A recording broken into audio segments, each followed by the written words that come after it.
Erev Tov Chavrim, I'm Stephen Ben-Nun. You're watching Israeli News Live. It has been a very eventful day already here in Paris, France. They're trying to find, of course, the location of where the United Nations was actually meeting. 70 nations, actually 70 plus, from what we gather thus far on the French official website there. 72 nations have gathered in all to decide the fate of Israel, dividing the land, a land that historically, from the early inception of the League of Nations, the former name of the United Nations, back in 1920 and 1922, it actually promised a majority of the land that was in the Middle East after World War I. Very interesting. 1920, Israel was going to get all of what we would consider everything west of the Jordan River, including Gaza and the West Bank that didn't even exist at the time, and everything to the east in what is called modern-day Jordan. That was under the British Mandate of 1920. Syria going under the mandate of the French Mandate, getting the land that they were to get, and as well as Iraq having a mandate for them as well under a French mandate. But those things began to change little by little. 2 years, 1922, Israel again, 71% of the land was taken away that was promised by the League of Nations, the former United Nations, taken away from them and given to Abdullah, Hussein's son, as a sort of prize for helping in World War I against the Ottoman Empire. And of course, 20-something years later, 1947, it all changed again after stopping immigration of the Jewish people during World War II, allowing them to die off during that war under Hitler and Himmler, his right-hand man, murdering all the Jews possible. They were then allowing a lot of illegal immigration while the British turned the other cheek and brought in a huge number of Arabs from Egypt, as well as then the Jordan land that had been given over to them after that covenant had been broken back in 1922. So we come to modern times, and of course the United Nations has made one resolution after another, and every single time it is never in favor of the Jewish people, even though this is the way it started out.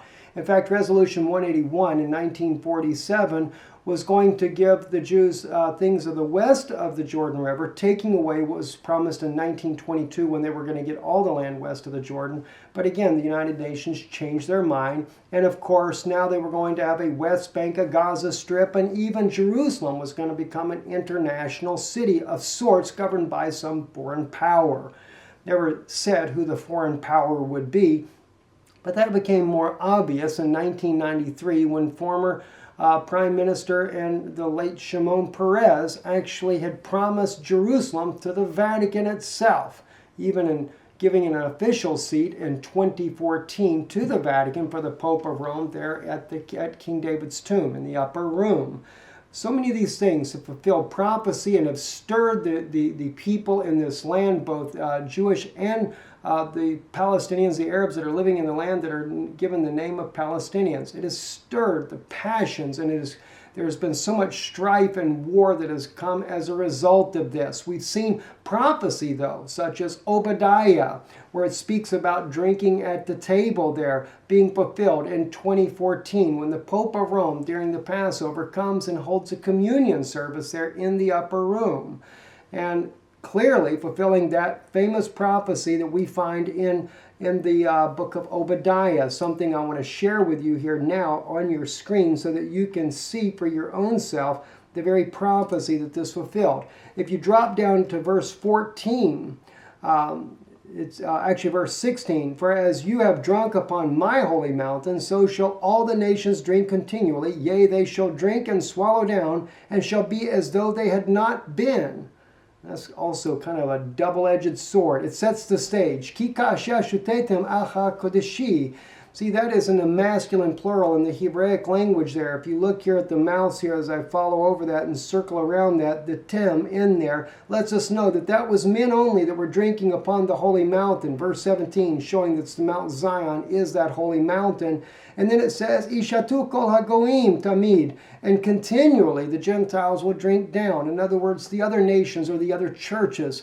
And they did exactly that. So we've seen so much prophecy being fulfilled here in modern times that is just beyond comprehension. And even another thing that was very interesting, something that we picked up on back in 2013 when John Kerry was actually going to set up a 9-month negotiation to divide the land. Now the interesting thing is even back then, a lot of people are totally unfamiliar with, of course we were unfamiliar as well at that time, that Ariel Sharon had already signed a two-state solution deal with the United States European delegation present, as we shared in an interview that we did with Shimon Tov.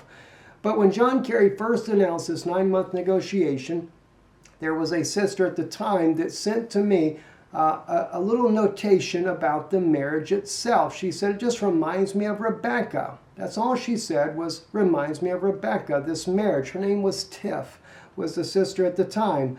Well, after that, I got another revelation, and that was about this two-state solution being very similarly, eerily in fact, of that of Rebecca, the two children in the womb, and how they come out, and it's two nations. This particular video here that I actually did when I first got the revelation was back in July 23rd of 2013. I want to just share with you just a little bitty clip of this here and what I said at that time then. The key part in here, now many scholars, theologians, everything you want to think of, have already made the connection that this is the Muslim world and the Jewish world at each other's throats all the time. But more specifically, I believe it's the Palestinians and the Israelis that are at each other's throat. And if it is true that this 9-month interim that they're going to negotiate for a two-state solution with Israel and the Palestinians, then, and if it does come to pass, which I really believe it's going to from what it looks like, then yes, the very birth that Rebecca has, it's speaking of the Palestinians and the Israelis. It actually has nothing to do with just Muslims in general or Arabs in general. It's speaking directly to the Palestinian situation that we have here. Because notice what the scripture says. They war within her in her womb here, and she says, and the Lord said unto her, 2 nations are in thy womb, and 2 manner of people shall be separated from thy bowels. That tells me right there that when the 9 months comes to the conclusion, they come out with a two-state solution. They are separated from the bowels. That's just kind of interesting, you know, at that time when we first saw this, that indeed what John Kerry began. Of course, that's been a couple of years ago. It didn't actually happen during that time, but later we find out, as I said, with the interview with Shimon Tov, that there had already been a two-state solution signed. And we saw this because of the infrastructure we were seeing in Israel was obvious as something was going on. I'm really getting to wonder, though, now if what we're seeing here in Paris, France, the United Nations trying to force a two-state solution. What we saw last month in December when they voted for the first time ever, the United States abstained. They did not veto the resolution and therefore making all the settlements inside of the West Bank illegal, and that Israel was illegally occupying the land inside of the West Bank, pushing them back to pre-1967 borders. Now, that's what we're seeing at this time here. And what's fascinating to me is when we take and we look at this, when we look at the events that are happening here in Paris, France, the United Nations, again, today, as we were actually there on Rue de la Convention, which is the French name of the street of where the United Nations has another particular facility there, a conference facility. This was something, by the way, that was very much kept from the public. Even the media did not know anything about this particular location. And in fact, we had, because of the kindness of one of our own listeners that helped us to find this place, we were the first ones there. And yes, there were those coming out from that particular convention today because as we'd gotten information from Sister Lisa, who is a journalist as well, had shared with me that the convention actually had started, I believe it was a day before. On Friday, they were already working on their debates about this two-state solution. Now, the final meeting is tomorrow on Sunday, and this will be where the vote actually takes place. And we'll share some of these pictures of some of the delegates, or some of the ambassadors from different nations that came out that we were able to capture while we were there. And we are clearly seeing biblical prophecy that is about to unfold before our eyes. I'd like to, real quick though, I'd like to share a couple of clips here. One where my wife Yana, we were at UNESCO, which is where a lot of people believe that this was going to happen, the World Heritage Center at UNESCO, but the World Heritage Center is totally shut down. And I'm sure every journalist in the world thought that would be the place it would be at. But Yana brought out some very interesting information on Psalm 83 and as well on Rashi, the famed biblical commentator, the Jewish commentator that many Jewish people refer to, in a prophecy he made about 1,000 years ago of this event coming to pass. Take a listen to this one here. Hello, this is Yana Benoun from Israeli News Live, and I'm standing here in front of UNESCO building in Paris, France. This is not where tomorrow's convention is going to take place. This is just an important building where United Nations is deciding many things here in France. However, the meeting of 72 nations is going to take place at Roi de Convention. It's a convention center in Paris, France. There was a media blackout on actual place of where is it going to be. A lot of journalists couldn't figure out the place. However, we were lucky to have some good friends to look really deep into it for us, so we were able to locate the building today so we can be ready for tomorrow to bring it live to you. Of course, we are not allowed to enter the building and a meeting itself, as even the Israeli dignitaries are not allowed at this meeting. They're not going to be present. Palestinians are not going to be present at this summit. However, Abbas is meeting with French president on Monday the following day. This particular historic meeting has enormous biblical implications. It is a historic, prophetic meeting that is going to take place, and what comes to mind are the words in Psalm 83 verse 4, because we are really looking at this prophecy that is taking place right in front of our eyes tomorrow. It says, "Come," they say, "let us destroy them as a nation, so that Israel's name is remembered no more." And we know that Palestinian Authority has asked for Islamic Palestinian state, and that's exactly what they want. They want to wipe the Israel off the map, and they don't want Jewish presence in Jerusalem. So this is a historic, prophetic meeting that is going to happen tomorrow. They're trying to decide fate of Israel without Israel present. Of course, the Prime Minister of Israel, Bibi Netanyahu, has called it a fraud, and we don't know yet what are the implications, what are going to be the implications for Israel. Maybe they're going to have a 1 year to decide and comply with it. And even though they're calling it a Middle East peace conference, this is not going to bring peace. It's going to bring war. Now, another biblical verse comes to mind, and it's a Zechariah chapter 12 verse 3, where it says, "On that day, when all the nations of the earth are gathered against her, I will make Jerusalem an immovable rock for all the nations. All who try to move it will injure themselves." So here we go. We know the God of Israel stands with Israel. Now, another thing that brings to mind, to my memory, was a prophecy made by Rashi, who is an 11th century rabbi and a Jewish commentator, who said and gave a prophecy that a time is going to come when they are going to accuse Jewish people of stealing their own land. And of course, we are living now in this day and time, and this is exactly happening. And I understand, and some people made comments on our previous videos, that there is, in Gaza, there's a lot of injustice, and Palestinian people are suffering.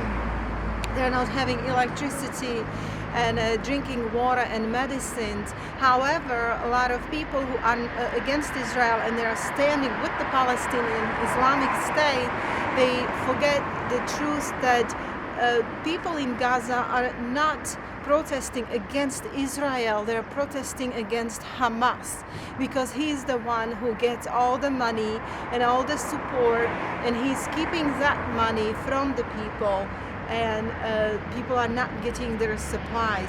Instead, the politicians, the elites, are keeping these supplies, and their children are driving in very expensive cars. So this is basically the other side of the story that is not brought up. And we, even though we stand with Israel and we believe that it should be Israel as a state, and Jerusalem is the capital of Israel, we do not agree with any mistreatment of Palestinian people. And if you go to my channel, Rise Up Children of God, you're going to see that I have made interview with Israeli people, with two ladies, and they have poured out their hearts of love for Palestinian people.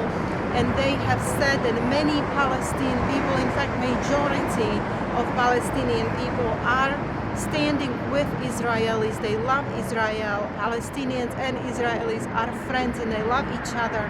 And this, what's going on right now, this is only politics. These are the emotions of politicians, their wars for power. This is not the emotions and feelings of regular people, Israelis and Palestinians. So basically, we are here tomorrow to bring you more of this news live. We are standing for Israel, and we are here. Our presence is here to support Israel and Israelis. You're watching Israeli News Live. Thank you, Shalom. Interesting, without a doubt. And just in closing here, I'd like to just share with you a little bit of the information where we picked up that we recorded earlier down there at Rue de la Convention, at the convention center itself, while they were dismissing from their actual talks that they were debating on the future of Israel and what Israel's future will end up looking like. And it doesn't look very good either. In fact, one thing that does come to my mind, and maybe I'll share that with you just before I share that particular scripture with you, and that's Micah. I clearly believe that we're on the precipice of seeing Micah chapter 4, the prophecy there unfolding before our eyes. And Micah makes this interesting prophecy that, yes, Israel would return to Zion. But when you get down to verse 9, he asks Israel the question, "Now why dost thou cry aloud? Is there no king in thee?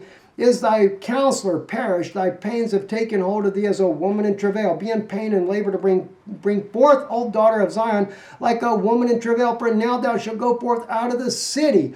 Again, we see Rebekah's prophecy. Israel, Rebekah representing Israel itself, giving birth to twins, two nations, because as we know, this is exactly what the Lord God said to Rebekah. There are two nations in thy womb, and there are two manners of people. And what's ironic, how many genealogists actually say that the Palestinian people even have the same genetic makeup of the Jewish people. So there is a relationship there. But anyway, they're going to bring forth and out of the city, and it says like a woman in travail, for now shalt thou go forth out of the city, and thou shalt dwell in the field, and thou shalt come even to Babylon. There shalt thou be rescued. There shall the Lord redeem thee from the hand of thine enemies. So, I'm Stephen Ben-Nun. You're watching Israeli News Live. We're here in Paris, France. And behind me, we have watched dignitaries from all different types of nations coming out moments ago. They have already been meeting here in Paris.